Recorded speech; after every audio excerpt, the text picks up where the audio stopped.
Greetings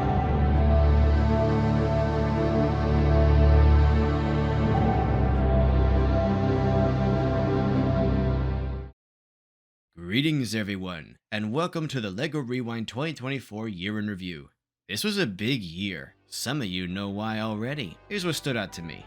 The return of adventures, sorta, as a city sub-theme, like many a trope that used to be its own line. It's a lot like Dino Island, mostly vehicle and animal focused, with collectible maps of each animal's terrain which can be daisy-chained together like those Avatar terrain builds. It's nothing new really. There's one of these jungle exploration city waves every few years, but this one stands out for, well, Johnny Thunder obviously, but also its consistent theming with 2023's Arctic and Ocean sets, swapping lighter blues for olive and neutral clear plastic. There was supposed to be another adjacent wave with colors and builds more reminiscent of adventures, including a crocodile-themed temple and a potential Pip and Reed update. There have been a couple of those. These sets would have featured electronic bricks that respond to special printed tiles, like Mario does, and maybe that's why this wave wasn't released. It's a shame. The designs really grew on me, and I would have liked to film them next to these.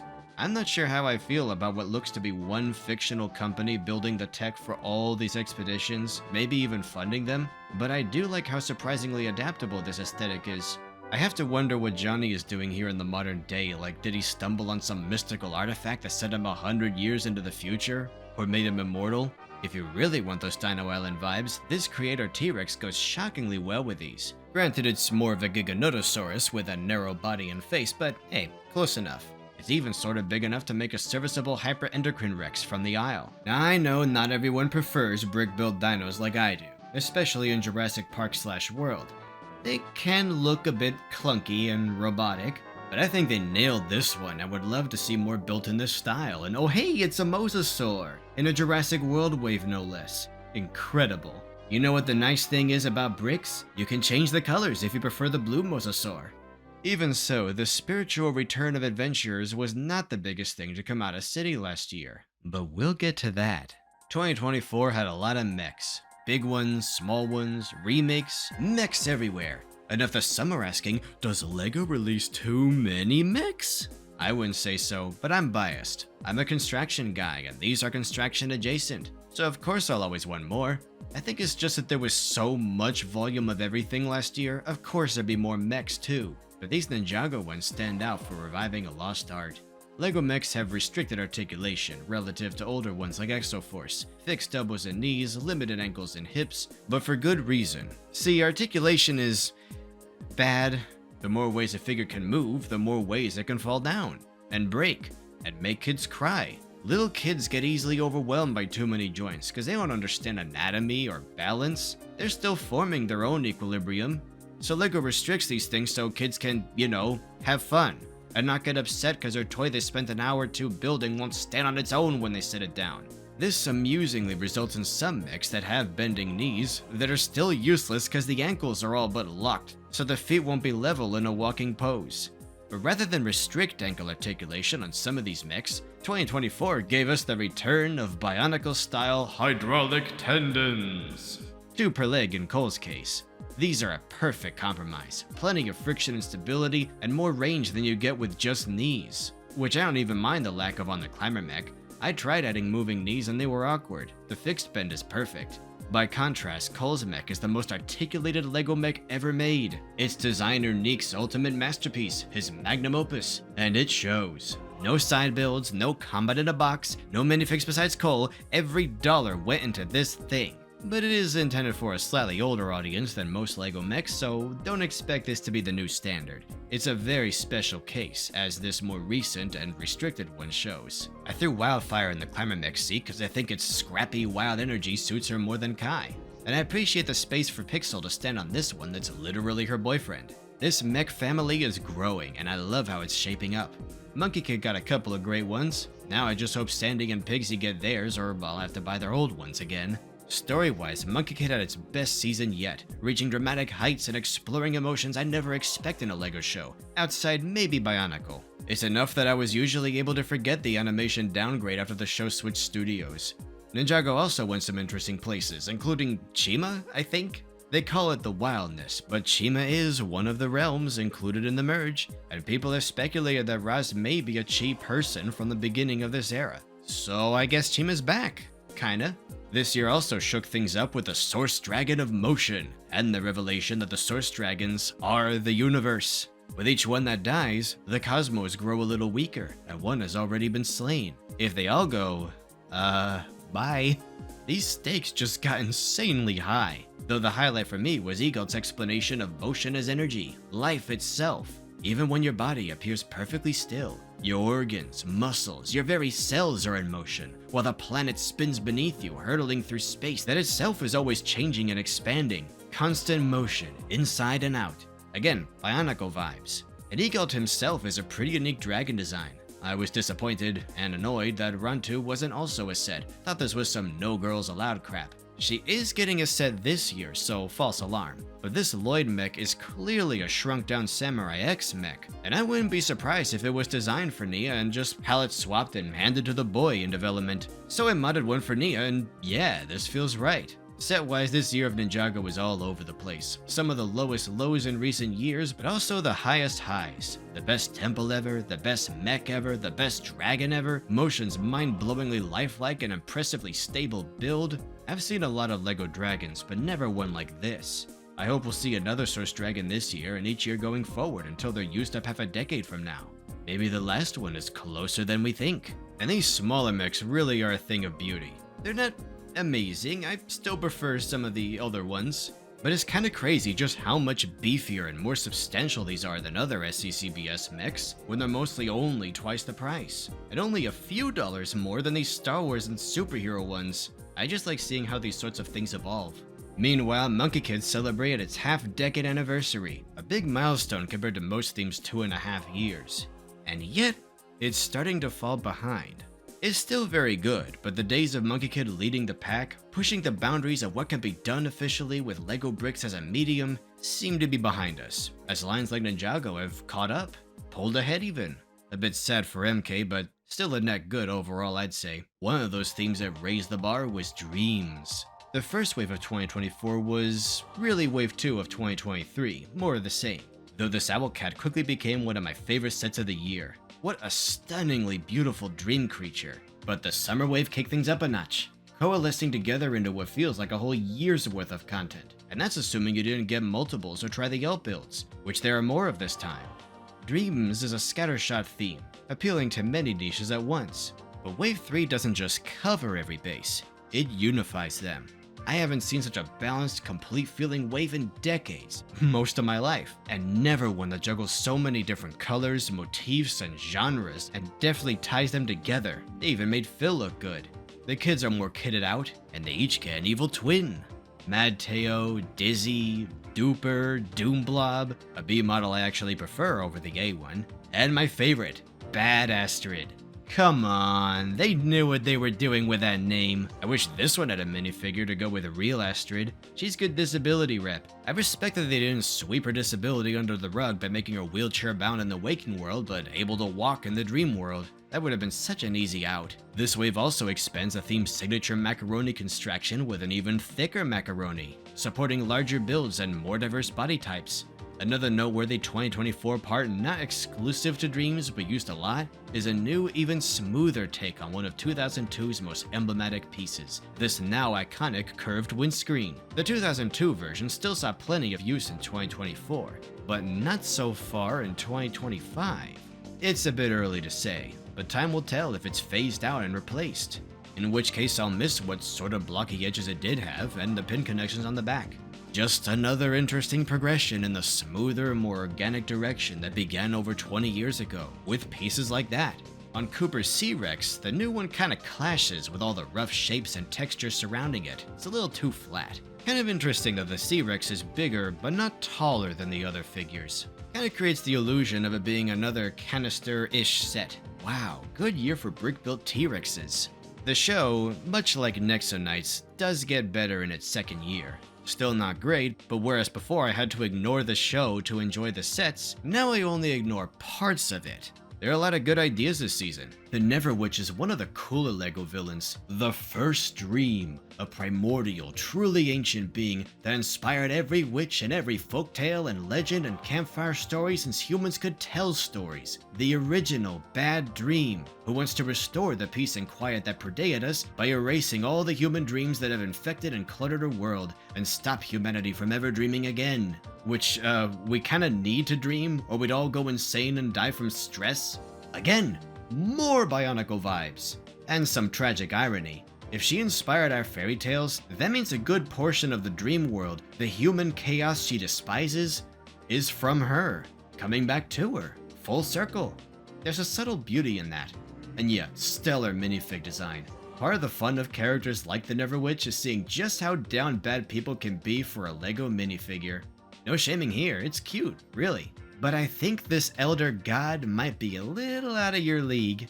2024, as far as I'm concerned, is the year LEGO Dreams peaked. This is as good as it gets. As complete as this wave feels, I wondered if we'd see more of the same in 2025. But they've shifted gears to a whole new vibe. I wasn't into this at first, didn't plan on getting any of these, but it won me over and now I basically have the whole wave. These colors look so much better in person, I swear. Now I see what they were doing introducing blue into Z-Blob's color scheme. They were transitioning us to this new look for the boy and his blob. I'll save the rest of my thoughts for next time. How many times do I have to tell you? I'm not reading Lord of the Rings. I don't often buy licensed sets, but I caved for Barad-dûr. I expected the Fell Beast gift with purchase bundled in, but that sold out in like 2 minutes. LEGO probably didn't expect there to be such demand for this thing, but there was. Don't ask how much it was on eBay. And yeah, that's a pretty evil lighthouse. They were never gonna get the height to scale, thing's a mile tall in the movie. But it's nice and thick, so the proportions are spot on. You can stack other copies if you want it even taller, but I think that looks worse. My favorite details weren't in the movies and had to be extrapolated from the books, like Sauron's scorched charcoal face and blazing eyes, or his throne room with a palantir showing the Shire in trouble. It's also wild to see a movie Mouth of Sauron who only appears in a deleted scene, though I'm a little let down that Sauron himself doesn't have the longer arms and legs I hoped he would a couple years ago. The Pumpkin King gets long legs but the Dark Lord doesn't? He's only a little taller than the Hobbits is. Still, phenomenal build that I wish didn't take up so much space in my house. People who mainly collect giant adult focus sets like this or Kevin's house or The Office, I don't know how you do it. I like this for a couple weeks, bringing it downstairs to show guests and family who like Lord of the Rings, see how they react to such a piece. And then I grew to resent it a little more each day as I'd walk by and it looked at me. A big fancy paperweight too heavy to play with. I don't want to fill my house with pretty things I can only look at. I'm a pick up and swoosh around kind of guy, so I like vehicles and action figures so much. So while I thought about it, I did not also buy the Great Deku Tree. Though I will defend that $300 paperweight. I know I used to swear by this, but I think it's time to retire the price per piece ratio. We've been ignoring inflation while LEGO essentially spoiled us by undercharging for decades, desperate and near bankruptcy. They're not in that position anymore, so prices are back or closer to where they used to be in the 70s and 80s. The original Galaxy Explorer would be over $140 today. I also do not accept the eye test as a reliable metric, as sets can be bigger or smaller than they appear in pics. My beef with this is it's the only Zelda set, so it's the cheapest. I think $300 is fair for this design, but that's an awfully high must be this tall to ride sign.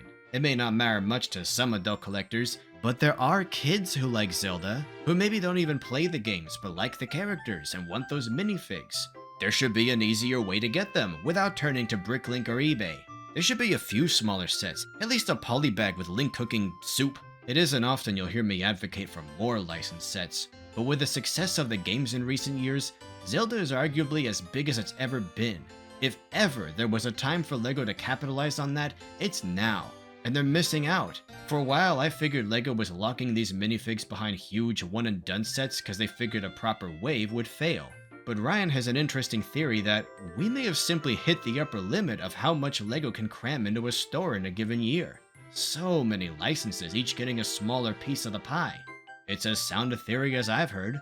As a LEGO fan who's also a Transformers fan, it's been funny and disheartening to see each come out of their bubble to call the other's hobby stupid and not worth it. Don't be like that. We're all dorks blowing money on dumb expensive oil. The Great Deku Tree, both of them, are beautiful, faithful recreations of iconic scenes from their respective games. And that's just not what I'm looking for in a licensed set. Let me show you my real power.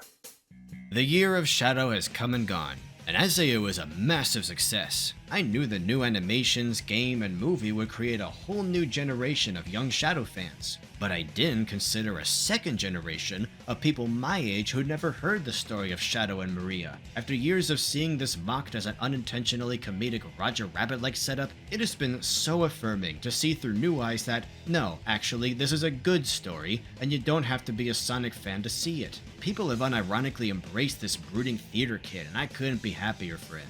And my thoughts on LEGO Sonic are mostly the same as last year. The badniks are still my favorite part of the theme. I love how they recreate Sonic's gameplay without an app or any electronics. And if they have to include a speed sphere or two every wave, I commend their innovating with different launcher types like Tails' iconic boat. I roll my eyes a bit when people complain about this, or Amy's Chow Garden, still waiting for that Chow mold, or Knuckles' Mech.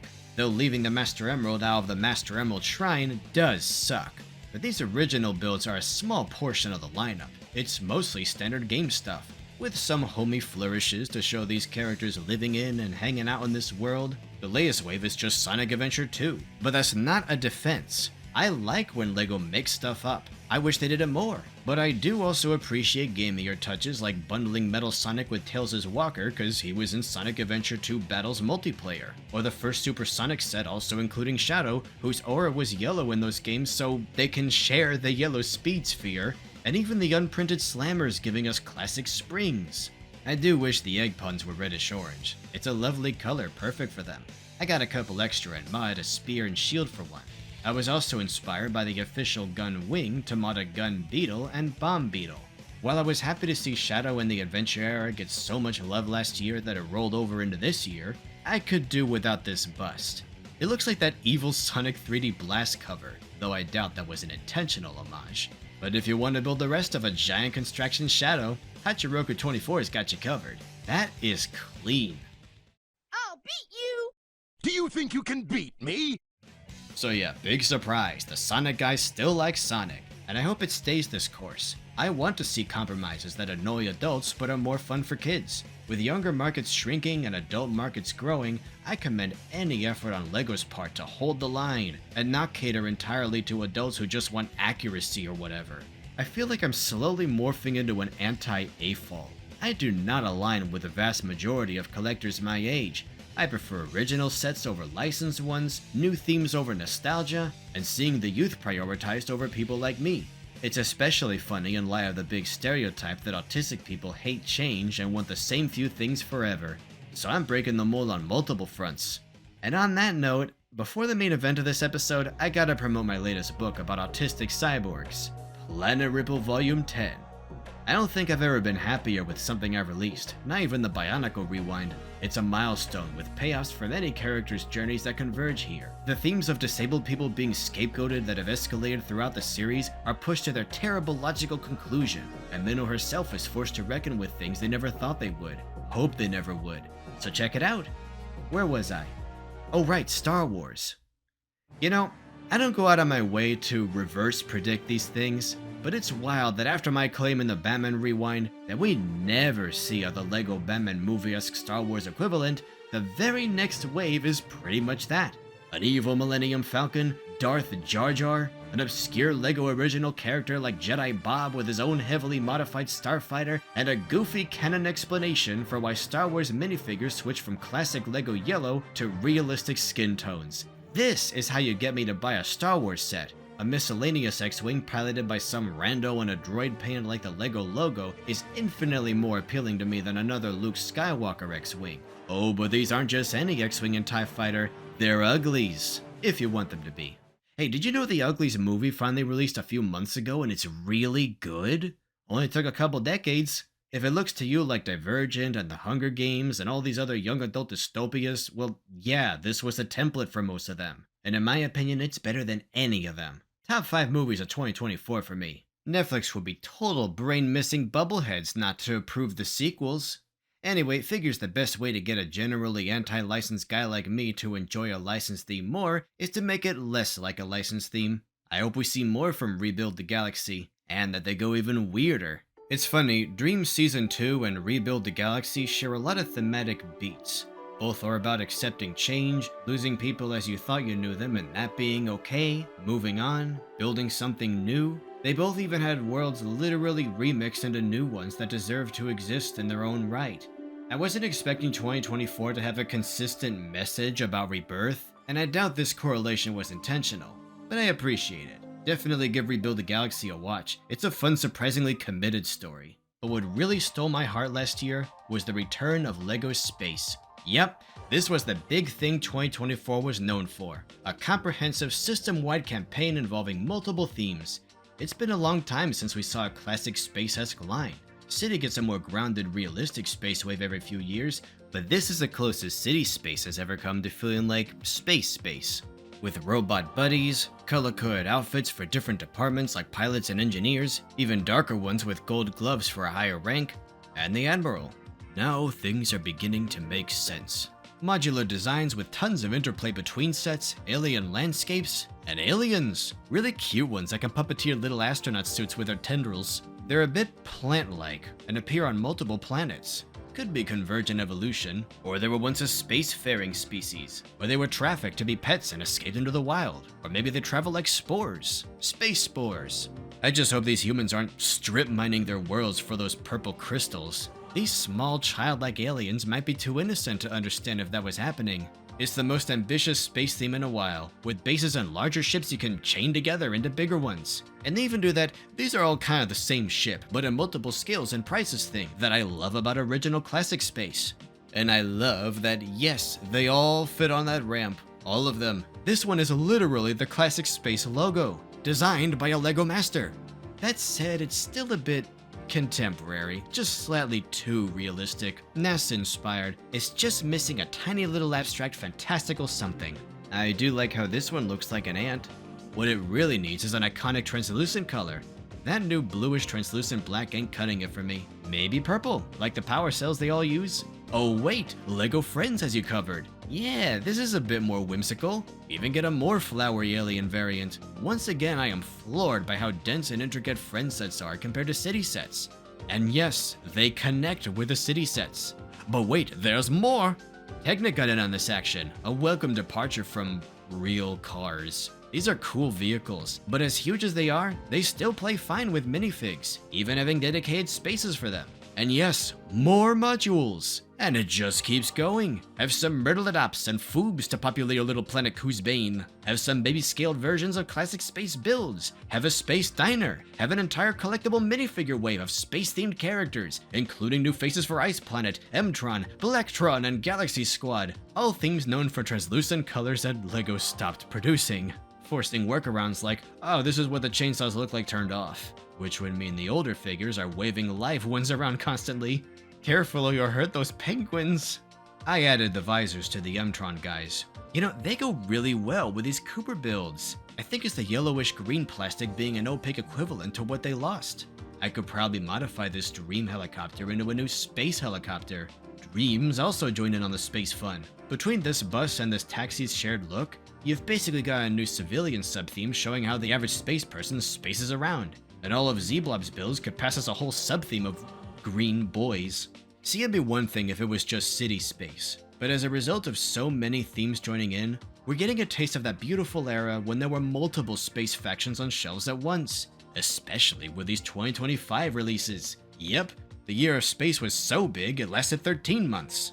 Or 367 days, it was a leap year, capping off city space with a proper flagship and future run-style spacesuits. And the Blacktron Renegade, a wicked companion piece for the Galaxy Explorer. This one has a slightly different clip configuration, but is still compatible with some parts of the Blacktron Cruiser, which is easily modified, or at least adapted. And there's an Alienator all build, though I think the bigger cockpit is overkill when the perfect reinterpretation of the old windscreen is right there. And it's a swivel walker in 2025. So yeah.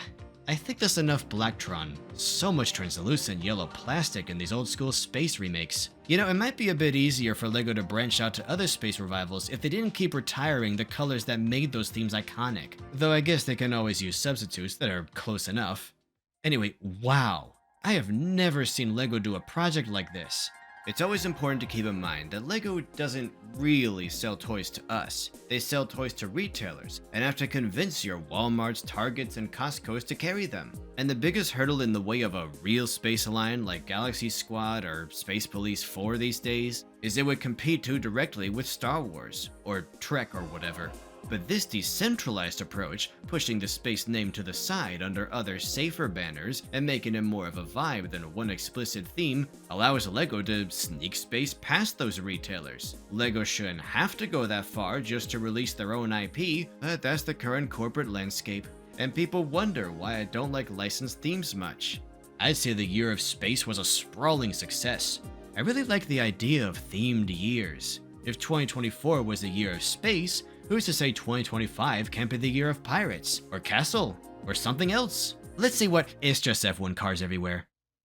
Alright, I guess next time we'll recap the year of Formula 1 racing. But on this side, starting with this segment, will be the LEGO Rewind Year of Space. I'm gonna revisit a few themes that I disappointingly only sort of glossed over towards the end of Rewind's original run. One of those, alright, what's left, let's wrap it up episodes. I've since learned a lot about these sub-themes from the final years of Space's original run, and I'm finally gonna give them the respect they deserve. That said, it'll be nice to make some shorter, simpler episodes. Last year's Nexo Nights Rewind pushed me to my limit. Even this video's pushing it. I forgot to talk about Axel's unique body type, or the aesthetic mashup being the kind of play kids do with different themes all the time, or the Beastmaster's Globlins doing the multiple scales thing, the giant minifig head, and Clay being a Black Falcon descendant, Aaron a Forestman, and Axel a Bull. Yet more cheeky connections to older castle themes, and so much unused B-roll footage. And it was only this year that I learned from Duckbricks that the show was so repetitive because episodes had to be written around the app, giving kids time to open it on a second device